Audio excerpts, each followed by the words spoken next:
Hola, soy Verónica Riquelme y esto es Matemáticas en la Finis.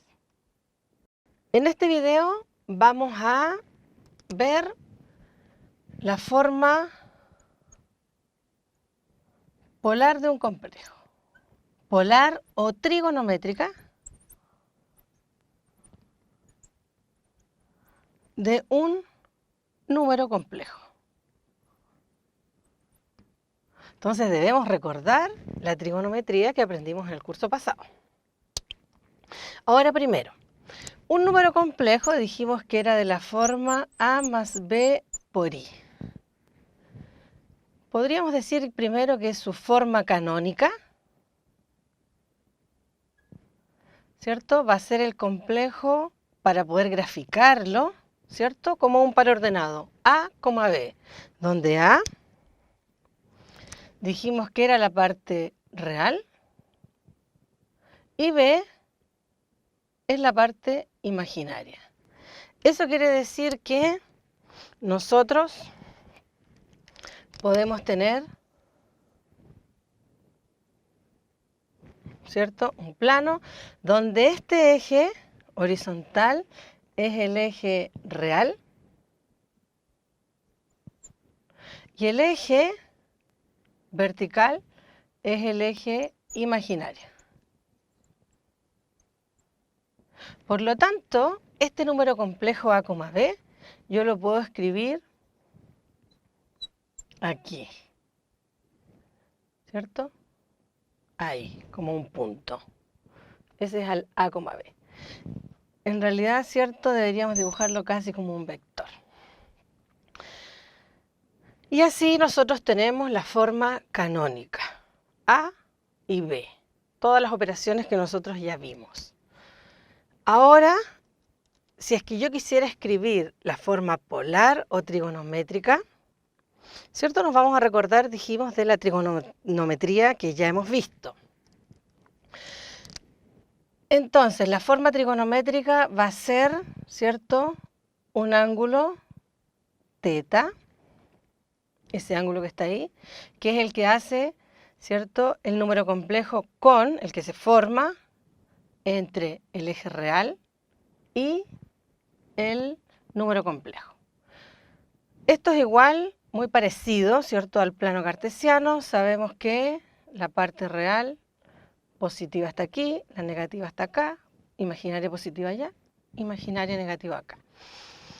Y entonces, en la forma polar nosotros tenemos un ángulo, teta dijimos, y el tamaño de este número complejo lo vamos a llamar módulo de z, ¿ya?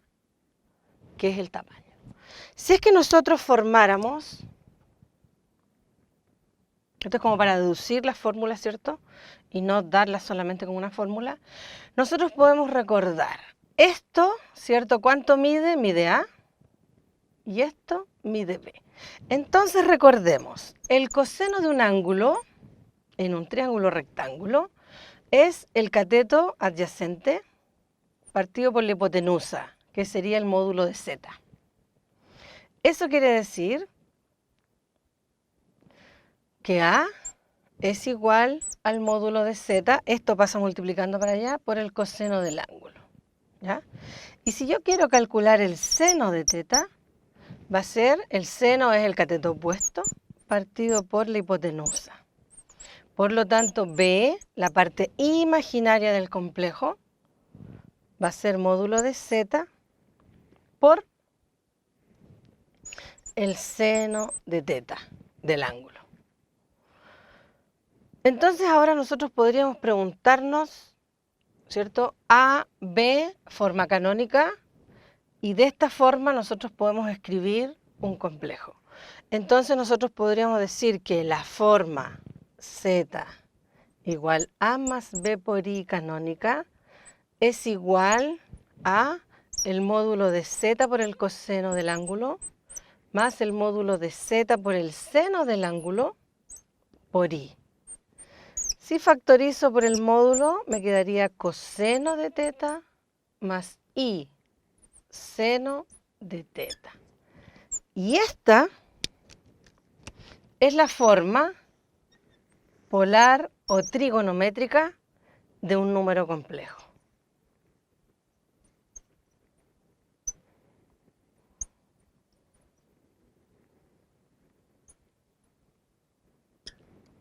¿Ya? Ahora, nosotros podríamos pensar cómo calculo el módulo de z, si z es igual a más b por i. Entonces, si nosotros vemos aquí y pensamos en Pitágoras, recordamos a Pitágoras, dice que la hipotenusa al cuadrado es igual a la suma de los catetos al cuadrado. Eso quiere decir que el módulo de z va a ser igual a la raíz cuadrada de a cuadrado más b cuadrado. Entonces también debemos recordar esto para poder calcular el módulo de z. Y el ángulo, ¿cierto? Este es, vamos a ver un ejemplo de cada caso para que no nos quede duda, ¿cierto? Nosotros podríamos relacionar, ¿cómo relaciono el ángulo con los lados de este triángulo, con los catetos? La función trigonométrica adecuada es la tangente, ¿se acuerdan? La tangente del ángulo es igual cateto opuesto partido por cateto adyacente. Eso quiere decir, si nosotros tomamos la tangente como una función trigonométrica, ¿cierto? ¿Cómo podemos despejar ese ángulo y sacar esta tangente? Por supuesto que aplicando la función inversa, que en este caso es arcotangente, también conocida como tangente a la menos 1. Recordando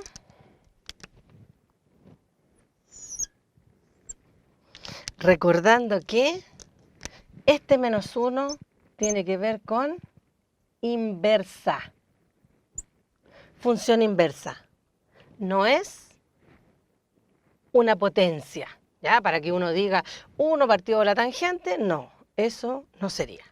Y ahora vamos a ver un ejemplo, o sea, varios ejemplos, uno en cada cuadrante, para que nosotros podamos calcular la forma polar de todos los números complejos.